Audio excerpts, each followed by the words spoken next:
Hi, I'm Warren Moyle, Senior Technical Support Engineer, and today we're going to look at how we maintain and test the Soteria Dimension detector.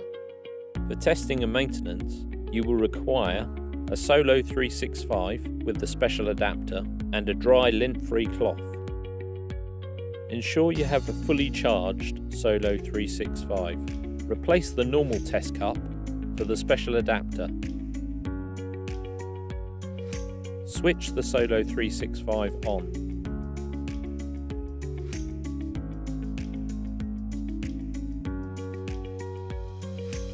Ensure it is producing smoke.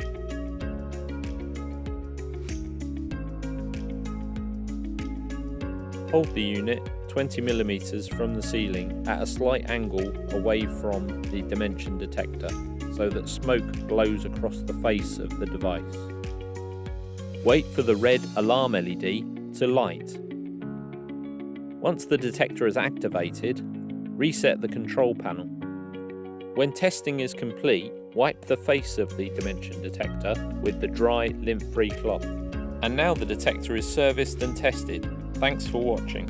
For more information on dimension maintenance and testing, please see the installation guide that accompanied the product or find it on our website. For further information on maintenance and testing, check out these videos.